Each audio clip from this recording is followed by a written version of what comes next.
தென்னிந்தியாவின் ஜான்சி ராணி என்ற பட்டத்துடன் தொடர்புடைய வரலாற்று நபர் யார்? ஏ. அகில்யாபாய் ஹோல்கர், அஹில்யாபாய் ஹோல்கர். பி. ரசியா சுல்தான், ரசியா சுல்தான். சி. வேலு நாச்சியார், வேலு நச்சியார். டி. லட்சுமி பாய், லக்ஷ்மி பாய். சரியான பதில் சி. வேலு நாச்சியார், வேலு நச்சியார். வேலு நாச்சியார் சிவகங்கையின் ராணி மற்றும் ஆங்கிலேயருக்கு எதிராக ஆயுதம் ஏந்தி போராடிய முதல் இந்திய பெண்மணி ஆவார். இவர் தனது வீரத்திற்காக தென்னிந்தியாவின் ஜான்சி ராணி என்று புகழப்படுகிறார். அ. அகில்யாபாய் ஹோல்கர் மராட்டிய மாளவ பகுதியின் ராணி ஆவார். சோழர் நிர்வாகத்தின் மிக குறைந்த அலகு எது? ஏ. ஊர். பி. கூற்றம். சி. மண்டலம்.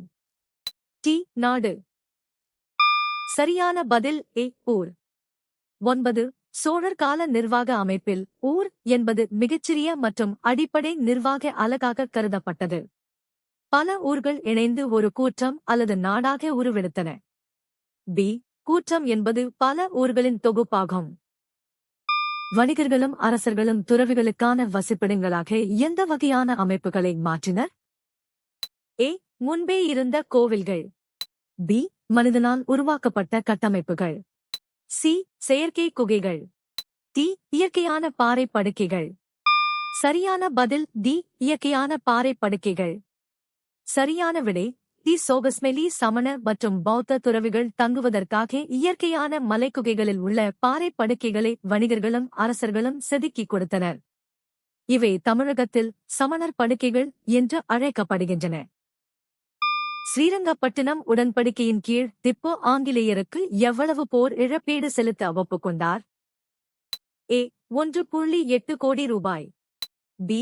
7.2 கோடி ரூபாய். சி. 3.6 கோடி ரூபாய். டி. 5.4 கோடி ரூபாய். சரியான பதில் சி. 3.6 கோடி ரூபாய். 5. 1792 இல் கையெழுத்தான ஸ்ரீரங்கப்பட்டினம் உடன்படிக்கையின்படி திப்பு சுல்தான் ஆங்கிலேயர்களுக்கு 3.6 கோடி ரூபாயை போர் இழப்பீடாக வழங்க ஒப்புக்கொண்டார். இதில் பாதியை உடனடியாகவும் மீதியை தவணை முறையிலும் செலுத்த வேண்டும் என்பது நிபந்தனை. அமெரிக்காவில் உருவான பொருளாதார வீழ்ச்சியால் எந்த வகையான நாடுகள் பாதிக்கப்பட்டன? ஏ. வளரும் நாடுகள், டெவலப்பிங் கண்ட்ரீஸ். பி. முதலாளித்துவ நாடுகள், கேபிட்டலிஸ்ட் கண்ட்ரீஸ். சி. சோசலிச நாடுகள், சோஷலிஸ்ட் கண்ட்ரீஸ். டி. கம்யூனிச நாடுகள், கம்யூனிஸ்ட் கண்ட்ரீஸ். சரியான பதில் பி. முதலாளித்துவ நாடுகள், கேபிட்டலிஸ்ட் கண்ட்ரீஸ்.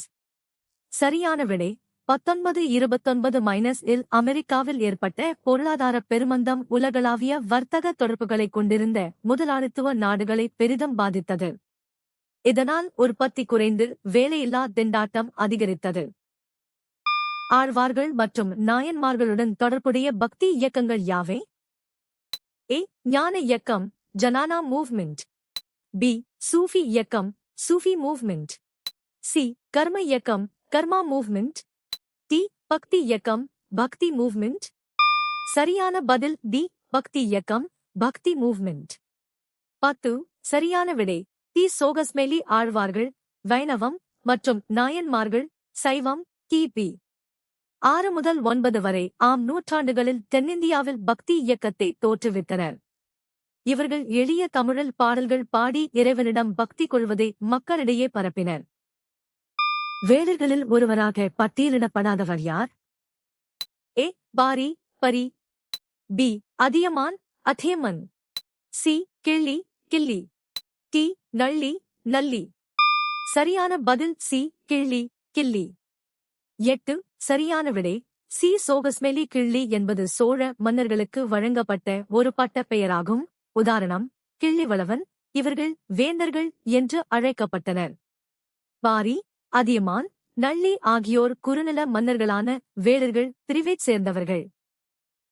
1857 ஆண்டு கிளர்ச்சிக்கான உடனடிக் காரணம் என்ன? ஏ. மத மாற்றங்கள். பி. புதிய என்பீல்டு துப்பாக்கிகளின் அறிமுகம். சி. அரசியல் இணைப்பு கொள்கைகள். டி. பொருளாதார சுரண்டல். சரியான பதில் பி. புதிய என்பீல்டு துப்பாக்கிகளின் அறிமுகம். 10. 1857 புரட்சி வெடிக்க உடனடி காரணமாக இருந்தது புதிய என்பீல்டு துப்பாக்கிகள் இராணுவத்தில் அறிமுகப்படுத்தப்பட்டதே ஆகும். ஃபிரோஸ் ஷா துக்ளக் கட்டிய மிகப்பெரிய கால்வாய்களின் வலையமைப்பு எங்கு அமைந்திருந்தது? ஏ. டெல்லி பகுதியில். பி. மலபார் கடற்கரையோரம். சி. கங்கையமுனை டோ பகுதியில். டி. தக்கான பீடபூமியில். சரியான பதில் ஏ. டெல்லி பகுதியில். ஃபிரோஸ் ஷா துக்ளக் விவசாயத்தை மேம்படுத்த யமுனை நதியிலிருந்து ஹிசார் வரை பல கால்வாய்களை வெட்டினார். இது முக்கியமாக டெல்லி மற்றும் அதைச் சுற்றியுள்ள பகுதிகளில் அமைந்திருந்தது. நெடுஞ்செழியனுடன் தொடர்புடைய ஆரியப்படை கடந்த என்ற அடைமொழியின் பொருள் என்ன? ஏ. வடக்கை வென்றவர். பி. ஒரு பெரிய படையை நிறுவியவர். சி. ஆரியப்படையை தோற்கடித்தவர். டி. பல போர்களில் வெற்றி பெற்றவர். சரியான பதில் சி. ஆரியப்படையை தோற்கடித்தவர். சரியான விடை சி. சோகஸ்மெலி. பாண்டிய மன்னன் நெடுஞ்செழியன் வட இந்திய மன்னர்களே ஆரியர்களே போரில் வென்றதால் ஆரியப்படை கடந்த நெடுஞ்செழியன் என்று அழைக்கப்பட்டார். சிலப்பதிகாரத்தில் குறிப்பிடப்படும் இவர் ஆரிய மன்னர்களான கனக மற்றும் விஜயரை வென்றதாக கருதப்படுகிறது. எகிப்திய நாகரிகத்தின் முக்கிய பங்களிப்பு என்னவாக இருந்தது? ஏ. சட்ட விதிகள். பி. பிரமிடுகள். சி. நாட்காட்டி அமைப்பு. டி. தத்துவ நூல்கள். சரியான பதில் பி. பிரமிடுகள். சரியான விடை பி. சோகஸ்மெலி. எகிப்திய நாகரிகத்தின் மிகவும் புகழ் பெற்ற மற்றும் நீடித்த கட்டிடக்கலை பங்களிப்பு பிரமிடுகள் ஆகும். இவை மன்னர்களின் பார்வோன்கள் கல்லறைகளாகவும் அவர்களின் பொறியியல் திறமைக்கு சான்றாகவும் இன்றும் விளங்குகின்றன. டச்சுக்காரர்கள் எந்த பிராந்தியத்தில் தங்கள் கட்டுப்பாட்டை விரிவுபடுத்தி பாண்டமிலிருந்து ஆங்கிலேயர்களை வெளியேற்றினர்? A. Borneo Borneo. B. Java Java. C. Sumatra Sumatra. D. Celebes Celebes. சரியான பதில் பி.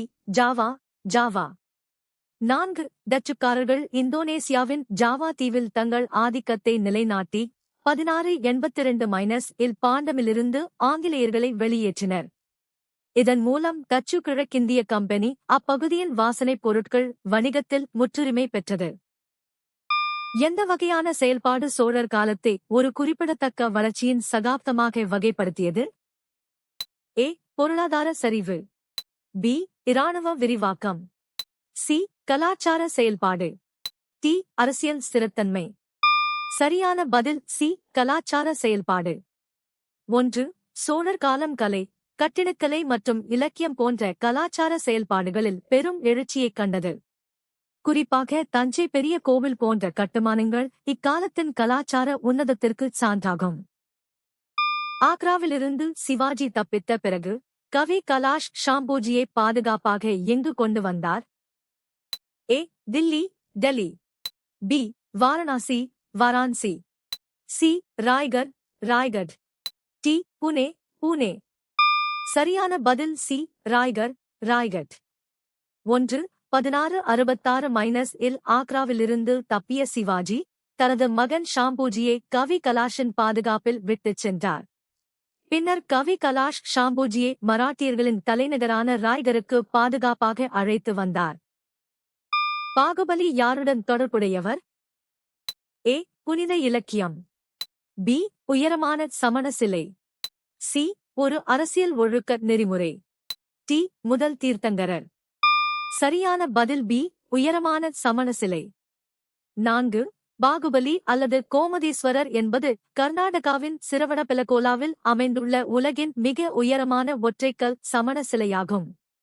இவர் முதல் தீர்த்தங்கரரான ரிஷபதேவரின் மகன் என்று சமண மதம் கூறுகிறது. ஒரு நபர் அல்லது குழுவை குறிப்பாக மத அல்லது அரசியல் நம்பிக்கைகள் காரணமாக நியாயமற்ற முறையில் நடத்துவது எவ்வாறு அழைக்கப்படுகிறது? ஏ. இரட்சிப்பு சல்வேஷன். பி. துன்புறுத்தல் பெர்சிக்யூஷன்.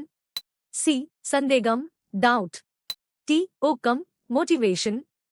சரியான பதில் பி. துன்புறுத்தல் persecution. 1.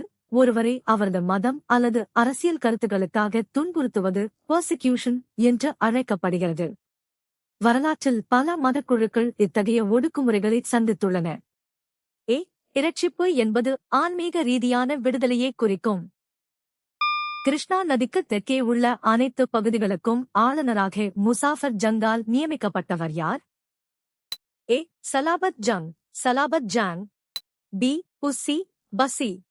C. Dupleix, Dupleix. D. Nasir Jung, Nasir Jung. சரியான பதில் சி. டூப்லே, டியூப்ளிக்ஸ். சரியான விடை சி. சோகஸ்மேலி. பிரெஞ்சுக்காரர்களின் உதவியுடன் ஹைதராபாத் நிஜாமான முசாஃபர் ஜங் அதற்கு நன்றிக்கடனாக டூப்லேவை கிருஷ்ணா நதிக்கு தெற்கே உள்ள பகுதிகளுக்கு ஆளுநராக நியமித்தார். இது இந்தியாவில் பிரெஞ்சு செல்வாக்கின் உச்சக்கட்டமாக கருதப்படுகிறது.